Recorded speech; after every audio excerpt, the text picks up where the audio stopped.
If your birthday's in July, then your birthstone's going to be the ruby. Now, not everybody knows this, but the one of your other birthstones also is the onyx, so I thought we'd start with that. And onyx is typically mined in India, Uruguay, and in parts of Africa and Asia, and also in the United States. Oh, and also Brazil too. So it's mined in most parts of the world, which is pretty neat. And so onyx typically it has a hardness of 7. So for example, on a scale of 1 to 10, 10 being the hardest and 1 being the softest, a 7 is actually really good. Now, I can for sure tell you that onyx is a very, very tough stone. When I made this necklace, I'm about to show you a little bit, I had to drill the holes a little bigger so that the cord I was using can strung through easier. And I used a drill bit that was made with diamond dust, and I struggle with that so much, like way too long. And I just moved, so I don't have anything set up. So anyway, this is the necklace I was talking about. It's just strung with onyx and silver beads. So onyx usually is known as like the color black. And it actually doesn't naturally come in this color. It comes in other colors such as white, tan, brown, and sometimes red even. And they make it this color specifically because so that they also would carve into it. And there's some onyx too that was black and white, and they would actually carve into these beautiful cameo pendants that they would wear in the Victorian era. And they would wear those necklaces when they were in mourning. I think because it just went with the black dress that they had. And also, too, they would have it sewn into their garments also. And on their dresses. And they came in other colors also. Sometimes blue and red. In the ancient Romans, they would set red onyx in their signet rings. And so I have an example here, too, to show you of a onyx that is natural color. But they actually call it a sardonyx. But this is actually a birthstone for another month, which I will talk about in the next video. But I thought I'd show you like how it would look like. And onyx also means nail, as in fingernail, when it was discovered. And onyx was a cool gemstone also because it signifies, is a neck bracelet I have that doesn't have a clasp or anything. I keep it here because I hope to use the gemstones in it to make something, but I have yet to figure anything out. But yeah, onyx symbolized throughout history protection, self-control, grounding, and also to absorb negative energy. So it's a really good gemstone to have. And I made this ring that was made of onyx and white gold and rubies, and I would say it's definitely the ultra July ring for sure. It came up pretty cool, and but yeah. So, anyways, so now let's talk about ruby. So ruby, this is pretty cool. The first laser ever built, they actually use the parts of a ruby crushed to build the first laser, and it was like able to cut things and stuff with that. I'm not sure if they still use the ruby for that anymore, but it'd be cool if they did though. So, and the interesting thing about rubies is that they are also a very rare gemstone, kind of like alexandrite. Super rare as far as like the size, the quality, and the color. Rubies are part of the same family called the conundrum family that is with sapphire. Sapphire and rubies they share the same chemical properties together. The only difference is the color. So when a ruby is considered to be too light, like it veers towards the pink territory, then it's actually considered to be a pink sapphire. And rubies to me have always looked more pink, like magenta pink.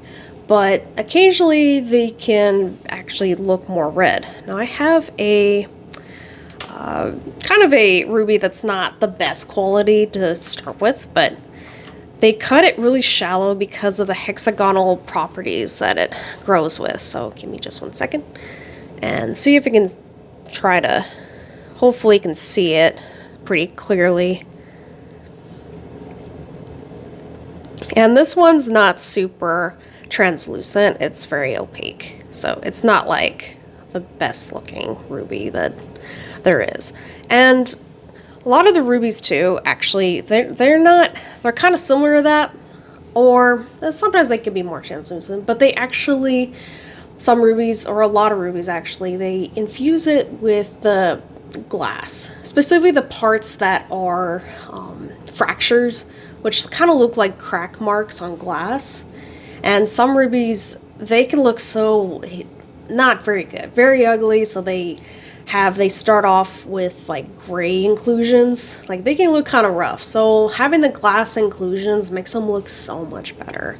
Now sometimes they infuse it with resin, and I personally don't like that because if I need to size a ring and it's got a ruby with resin infusion, I'm not gonna know until like I heat up the ring because I have to, but then the ring or the gemstone, the ruby that's got resin in it, could leak or melt even, or just not come apart. So I have not seen that in my 11 years of being a jeweler, so luckily, knock on wood. But for the most part, the ones I've worked with are actually very tough, and they probably had glass. Now there's some rubies out there that have more glass than ruby, but yeah, so.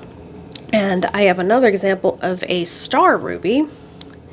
And this one was pretty cool. There's a lot of star sapphires out there, but I have this one that probably, to me, like, it's pretty close to the ruby color, but there's definitely more star sapphires and star rubies, that's for sure. And rubies, they have a hardness of 9, which is really good. That is really close to a diamond. And I've personally have heat up rings with rubies in them, and they did fine. But I always try to treat them as if they were more fragile than that. So where they're mined is from Myanmar and Madagascar and Thailand, and specifically Myanmar, Burma area.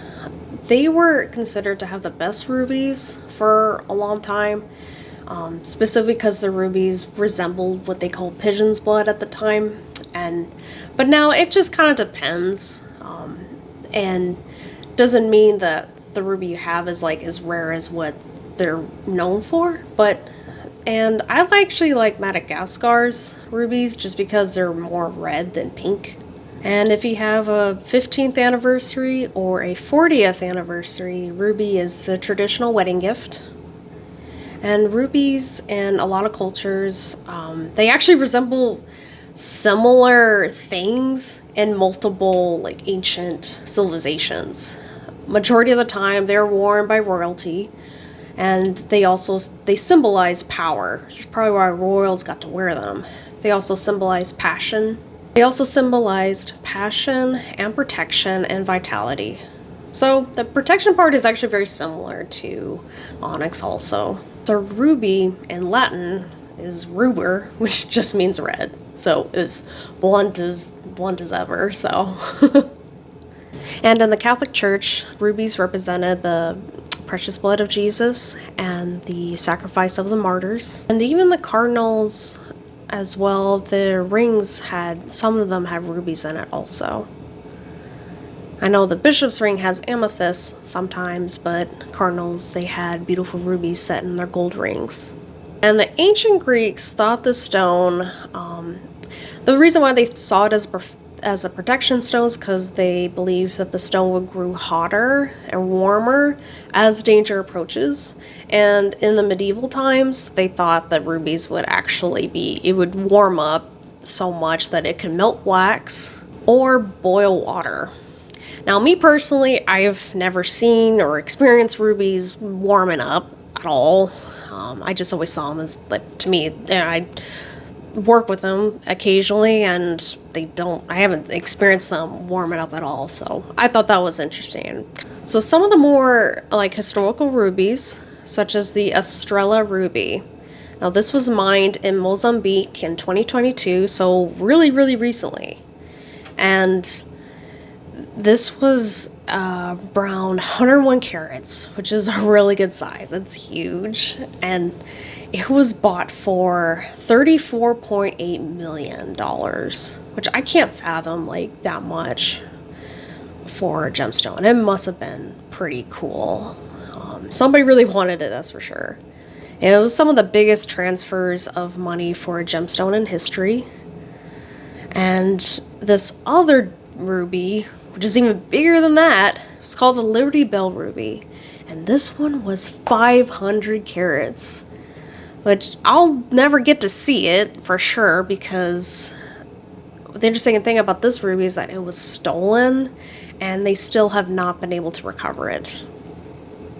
And someone gets to enjoy it and none of us get to ever see it.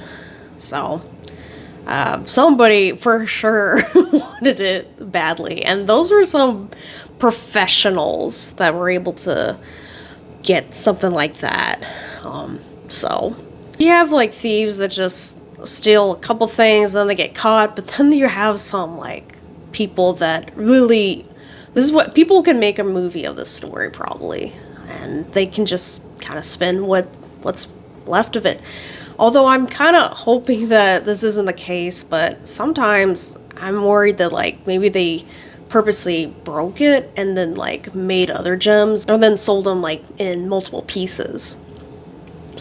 I hope not, but like I said, maybe that's why we haven't found it too. And that's all we have for the July gemstones, and if you made it this far, I appreciate it, and thanks for watching.